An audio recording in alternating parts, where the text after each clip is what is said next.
So this message today is part of a preaching series called Bless. And I'll put my Bible over here for now. And it's because we want to be a community that doesn't just think about ourselves, but a community that exists to bless everyone around here and in this community and as far abroad as Turkey. And there's this acronym, which I'm terrible at acronyms, so I never remember. But we've already heard other parts of the BLESS acronym, that we begin with prayer when we want to bless other people, that we eat together and we listen to people. And today I'm talking about one of the S's, which is serve. And at the same time, we're still here in the Christmas season. The celebrations and maybe the eating continue, I guess at least until January 1st when all of our resolutions kick in. But I keep thinking about that connection between just why did Jesus come?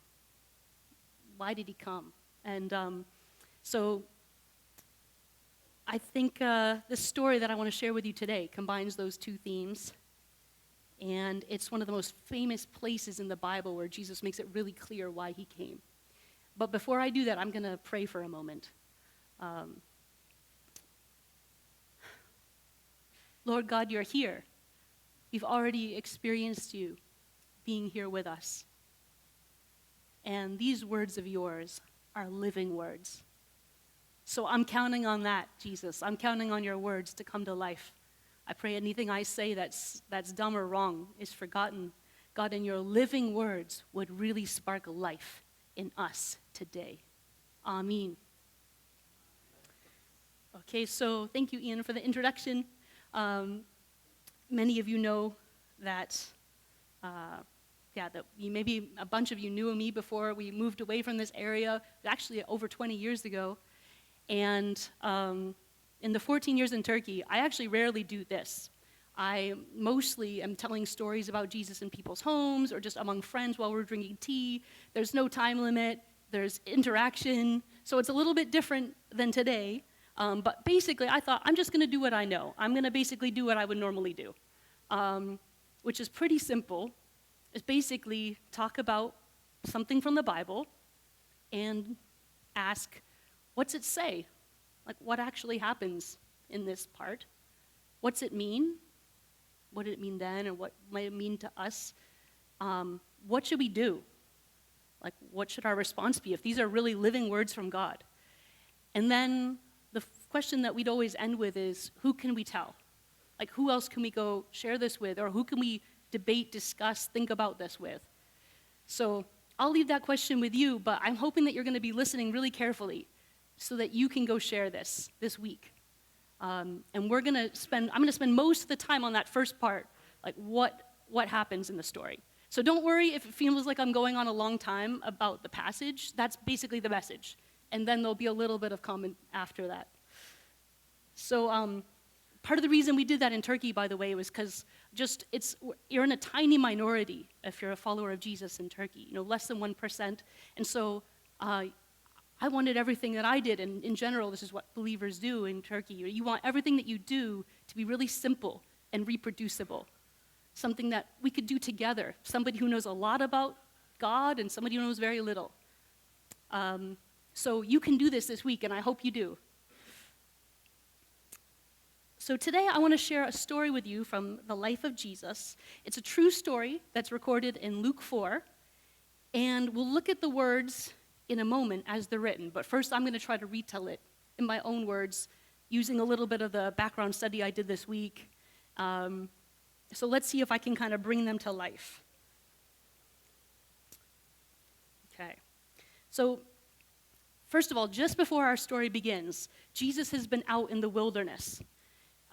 He's had 40 days of fasting and wandering around in a deserted place. And after that, when he was at his lowest point, physically, emotionally, Satan is coming and tempting him with all different sorts of things, kind of saying, hey, show us what you're all about. Hey, why don't you do this kind of magic trick and turn some stones into bread? And why don't you act like somebody who's going to proclaim themselves king? And hey, if you're so special, why don't you show off your status and throw yourself off this high thing and make God catch you? And the devil's appealing to him and tempting him with all these different kinds of things. The devil doesn't succeed, and he goes away defeated. He leaves the wilderness defeated. And Jesus leaves the wilderness too, but he leaves full of the power of the Spirit. And he goes into a whole area called Galilee. It's the area where he grew up. And there's a lot of small villages, and he's going from synagogue to synagogue, teaching and talking about God. And a synagogue is kind of like what we have here. It's a place where Jewish people would come together, and they would read the words of the Torah, God's words, and then they would discuss what they meant. And word about Jesus spread really quickly. People loved what he was saying. They were eating it up. He was getting really popular. People just were hanging on his words. And eventually, he comes to his own hometown, the little village where he grew up. It was this village on a hill. Like a lot of older sites are like that in ancient history, right? They're built on a hill. And I think it's thought that there were at maximum 500 people there. So I don't know what that makes it, like maybe 100 households or something like that. Jesus grew up there, and he's been out traveling, and now he's coming back to his hometown. And on the Sabbath day, just like he usually did, he went to the synagogue. And he stood up to do a reading from the Torah, and somebody hands him a scroll of one of the prophet Isaiah's writings. Thank you. I don't think that the rubber band is historically accurate, but, use your imagination. And the Isaiah scroll is this really long scroll because Isaiah is one of the most important prophets, and he wrote a lot. So there's this one entire scroll that's just Isaiah. You could go look it up on Wikipedia later.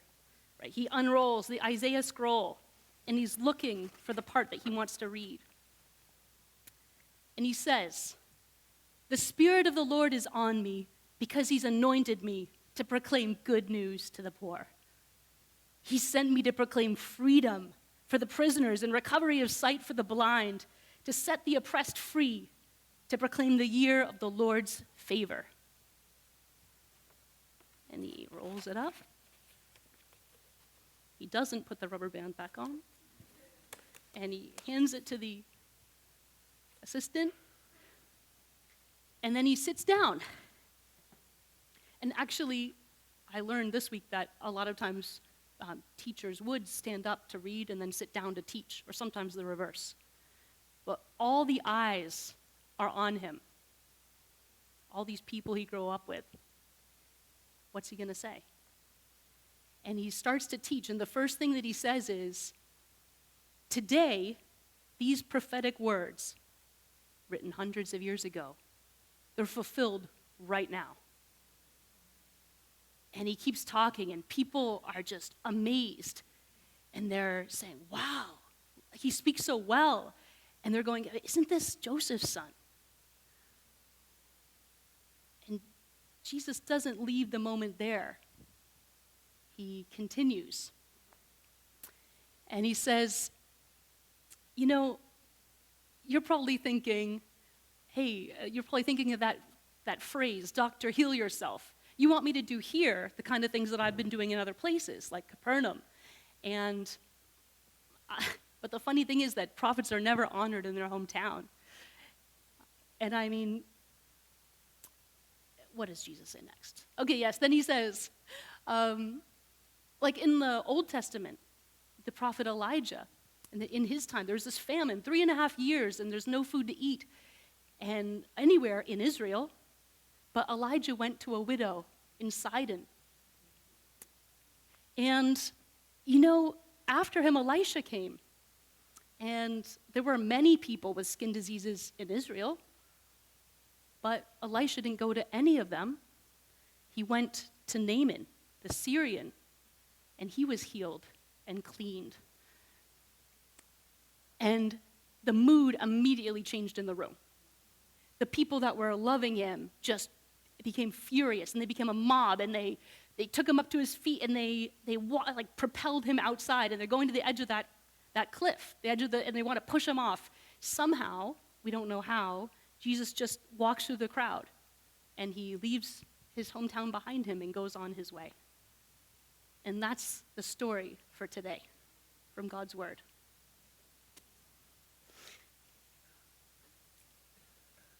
So,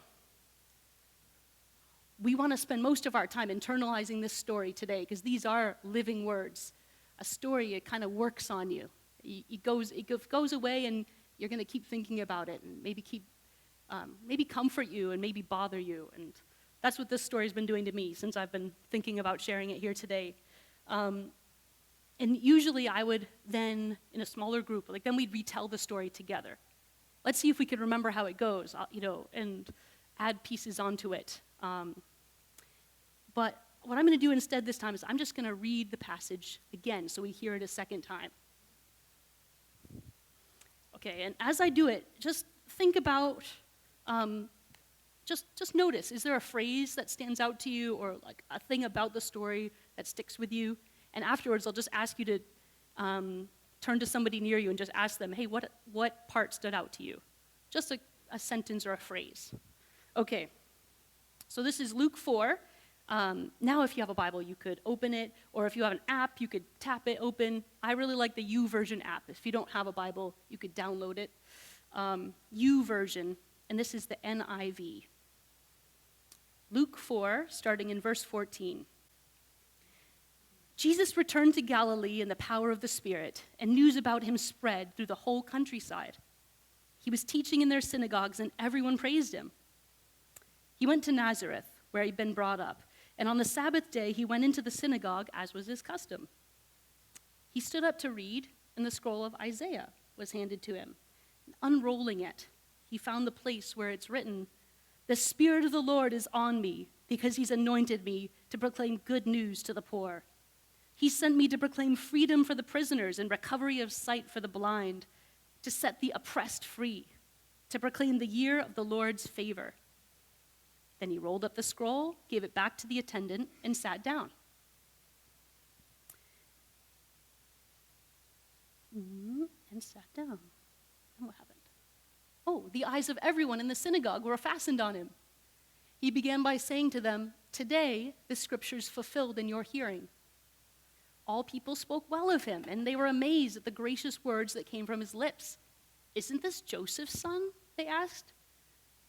And Jesus said to them, "Surely you'll quote this proverb to me, 'Physician, heal yourself.' And you'll tell me, 'Do here in your hometown what we've heard that you did in Capernaum.' Truly I tell you," he continued, "no prophet is accepted in his hometown. I assure you that there were many widows in Israel in Elijah's time, when the sky was shut for 3.5 years and there was a severe famine throughout the land. Yet Elijah was not sent to any of them, but to a widow in Zarephath in the region of Sidon. And there were many in Israel with leprosy in the time of Elisha the prophet, yet not one of them was cleansed, only Naaman the Syrian." All the people in the synagogue were furious when they heard this. They got up, drove him out of the town, took him to the brow of the hill on which the town was built in order to throw him off the cliff. But he walked right through the crowd and went on his way.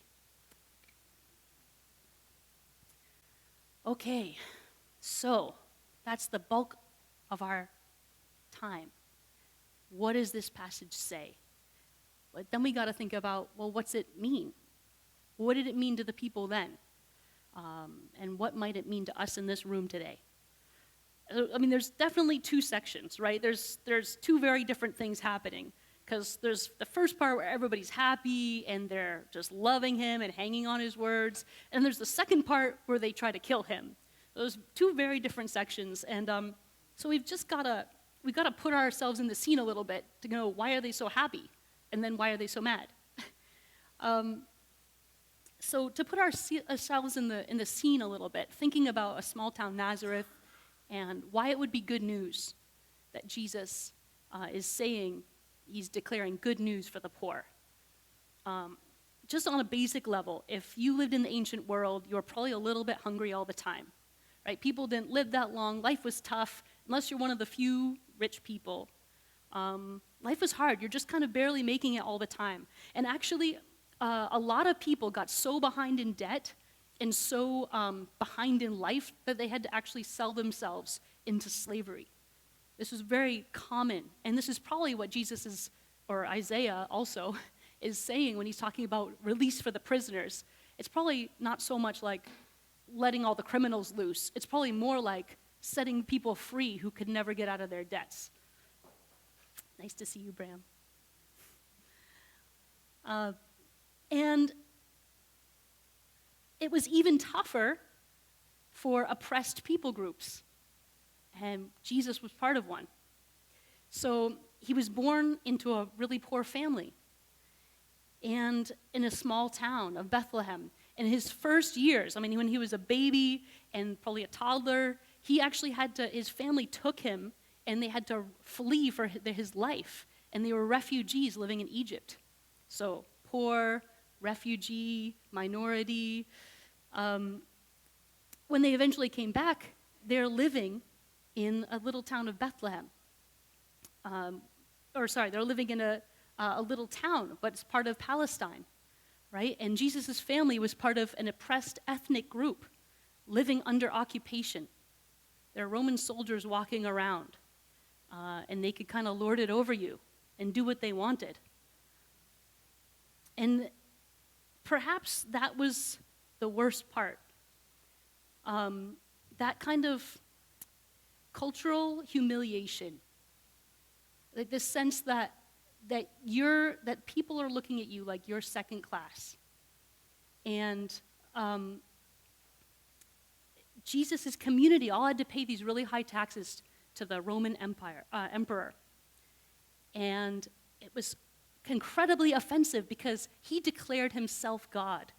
And the most foundational truth of Judaism is that God is one, and he's Yahweh. So just in every way, this was a tough time. And several hundred years earlier, the Jewish people had experienced some measure of God making good on his promise that he'd bring people back from being exiled in other places. A lot of them are here on this land now, but they didn't want to be here like this. Right? They were still waiting for God to make good on other promises, like the most important one, that a king would come. He's going to restore their dignity. He's going to make them proud again. He's going to have a kingdom that never goes away. He's going to rule forever.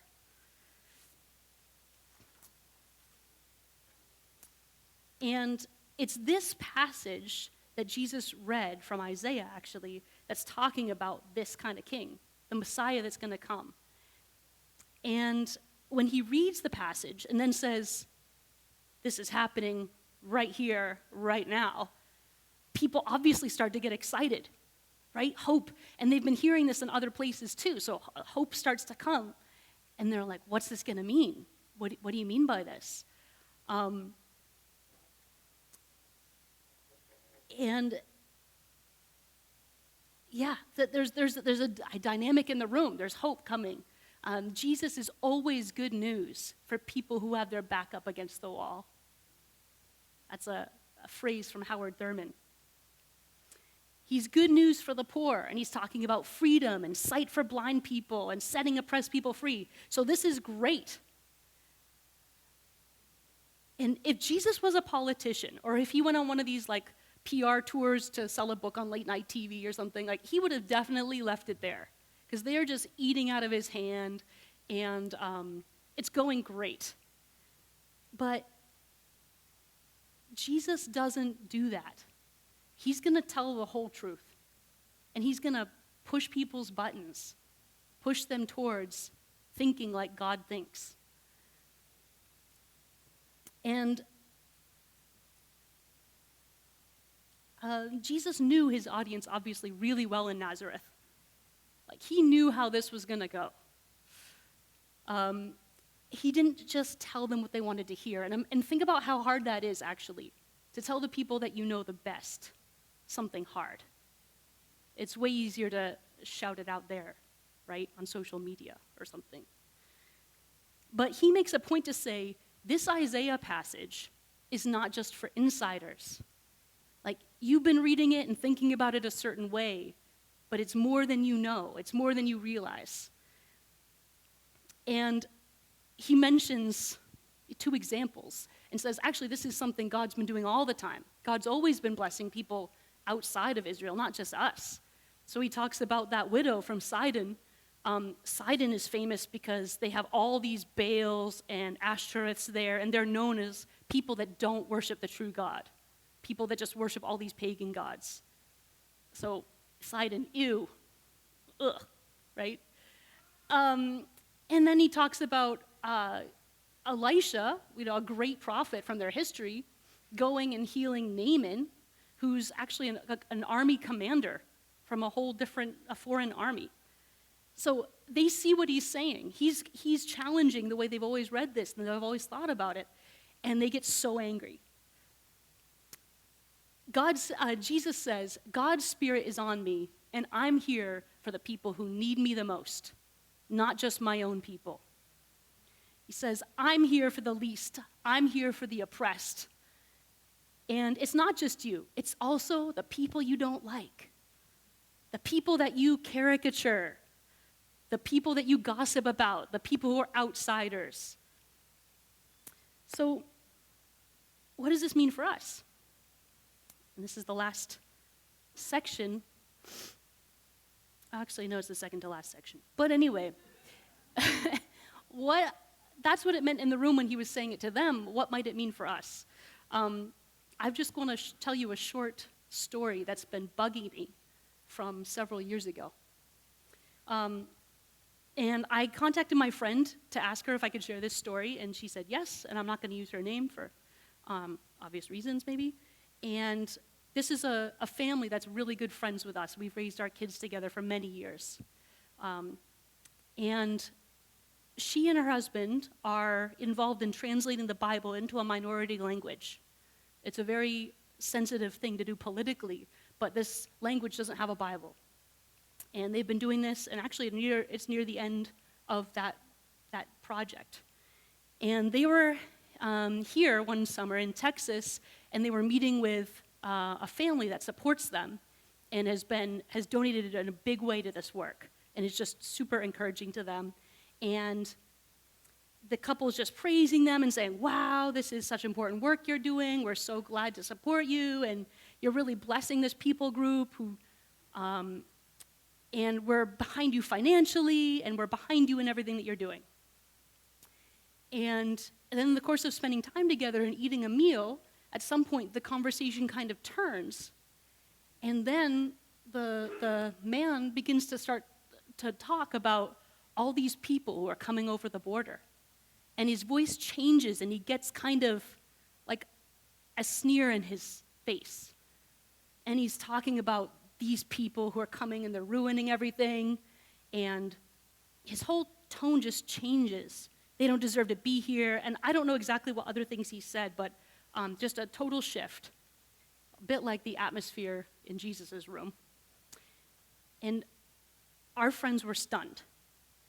Because moments ago, they'd been talking about this other minority set of folks and the need to bless and encourage and give money to help them. And suddenly there's a complete change when talking about another group of people. And my friend was just stunned. She wishes she said something, but she didn't know what to say, because all she was thinking is, does he know that I'm Mexican? Is he thinking about my parents? Does he think they came here illegally, maybe? And she still doesn't know if he made that connection. Probably not. When I was a kid, I thought it was really weird that the Bible always talked about your neighbor. I was like, I just thought that was really odd. Like, why is it always talking about the person next door? And obviously, as an adult, I realized, okay, it's broader than that. It's not just the person literally next door to you. And if you're in New Hampshire, you only maybe have one neighbor or maybe none, so it doesn't seem that hard, right? But the older I get, the more I realize Jesus talks about loving your neighbor, because actually that is the hardest thing to do. It's pretty easy to love people from a distance. Like, I don't feel any particular way about people from Norway. maybe somebody here's from Norway. I just haven't met anybody, so I just don't really have any thoughts or feelings about that, right? But the people that are up close and personal in your life rub you the wrong way. And our family's connected to 3 different countries. In any country you go to, it's always the neighbors that are like, ugh, right? The neighbors are the problem. And here's the thing. I could judge that guy, and I did, because I was just feeling for my friend, and like, you're in this situation, and what do you do? I could judge that guy in Austin.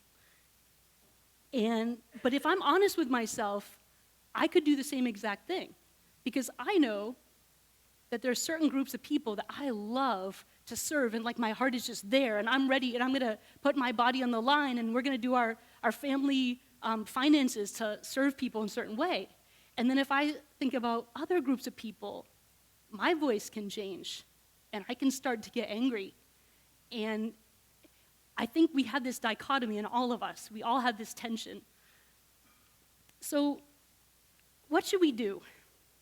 To close here, my friend and auntie mentor, South African Angela Kem, says that Westerners are just so top-heavy. We have like these massive heads just teetering around because we know so many things. We've learned and learned and learned and learned, and we know so many things and so have so much information in teeny tiny bodies because we don't really do anything about it.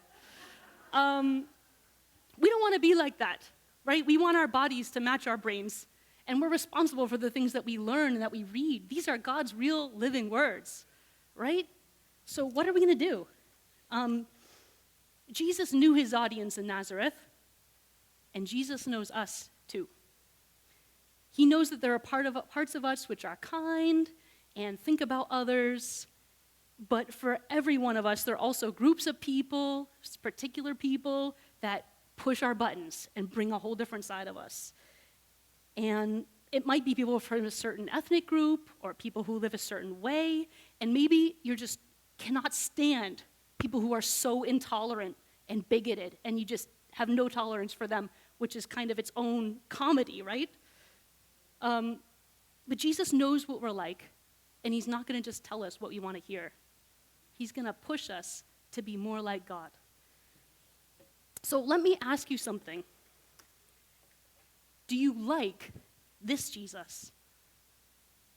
Not like sweet baby Jesus in the manger, or Jesus, the good moral teacher who's serving people and being so kind.